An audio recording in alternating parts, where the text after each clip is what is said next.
of ours, chairman of Highgrove Football Club. If you'd like to come this way, we'll show you around the facilities. Here we have the first team changing rooms. All benched out now where it used to be just seats. Shower facilities are this way. Toilet, sinks, and the other thing. Is it hot water, warming up for lads, yeah? Yes, all heating from the boiler that's down in the bottom section. Yeah.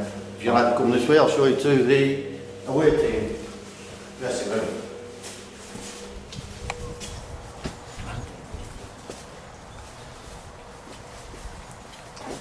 This one's for the away teams, similar setup to the other one. Radiators, benches, shower facilities,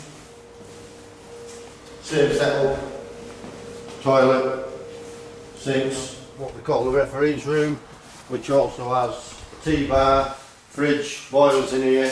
Sort of stuff do you sell at the bar? Well, if you have a look, there's the price list. This for club funds? Yes, we try and keep the lads off the drink, but you know what it's like these days. Obviously you've got a bit of a like a kids section. What do you do about the selling the lager and the alcohol?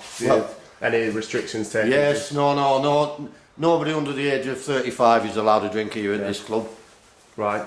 And here you see, this is where we keep the equipment. These are the junior club nets, goals, so they can shorten the pitch. In the chest there, if that's what you like to call it, we keep first team nets, flags, everything we need for match days. So there's a bit of a barbecue there. Is that for any summertime stuff going on down at Highgrove? Bit of fundraising. Yeah, barbecues. We also share it with the local cricket team.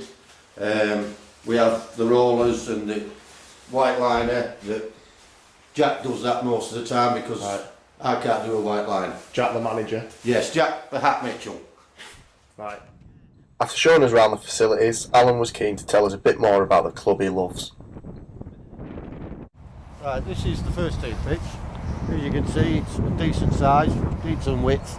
We can play good, expansive football on this pitch. This pitch over here is the reserve team pitch. They use ours if we're not on ours, but when we are, that's where they play. Another good sized pitch. Ground's alright, we suffer a bit with a bit of soft ground at that far end and at that end, but we're on top of it. So Alan, how long have you been at the club? It's about 4 or 5 years now.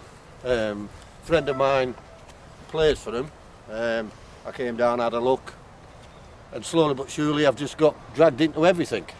I must admit, I thoroughly enjoy it, seeing the lads actually achieve the goals. It's fantastic.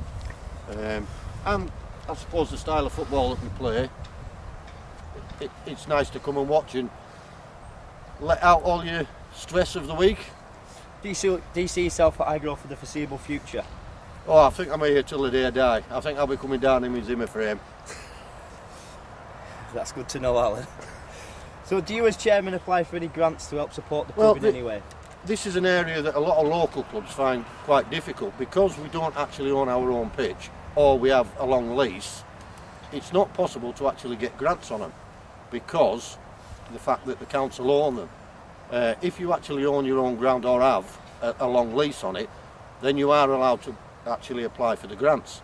Unfortunately for us at this moment in time, we're finding it quite difficult to get grants. So it's holding us back from progressing? Yeah, it holds us back, and it actually holds back amateur football in total really, because the council aren't willing to actually rent the pitches.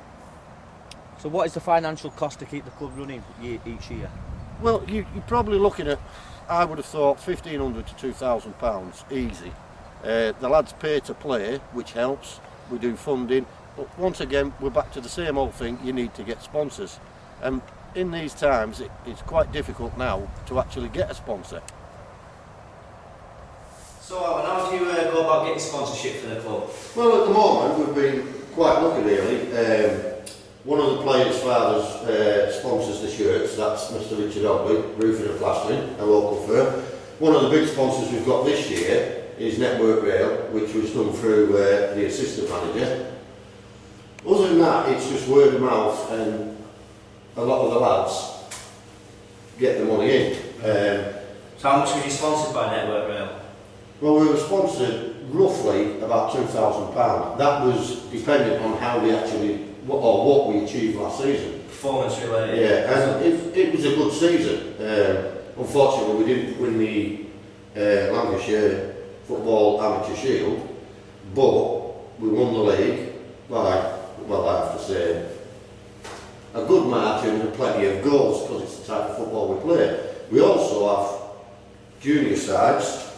As you can see, they're a successful side as well, reaching county finals. They're well coached. The junior sides are all well coached. So do you have a code of conduct that you follow? What we follow is the FA Respect Code. It teaches everybody what we think is right about football, because nasty bits do creep in, but we don't want any of that here at this club. Any nasty bits in Highgrove in the past, or? There has been one or two incidences a few years ago, but since I became chairman, we've brought in new rules, and thankfully the lads Have adhered to them, and we're doing well. Yeah. Well, Al, it's been a pleasure having a look around the facilities with you. Big insight into the club. Thank you very much. Just one last thing. Who's your favourite Highgrove player? Well, people will say I'm being biased, but it has to be The Rock, Mark Brennan. Thanks very much, Al. Kind man. Cheers, Al. Thank you. Thanks very much. Thank you, fellas. We've met the chairman. Now it's time to meet the men who turn his hard work into goals.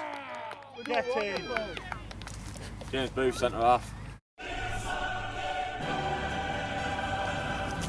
Matt on pitch, goalkeeper. Mark Bridden, centre half. Then Graham, centre mid. John Pedder, striker. Lee Ogley, marauding left back. Josh Muller, centre midfield. Liam Breslin, centre forward. Scott King, right back. Jamie Orvin, striker.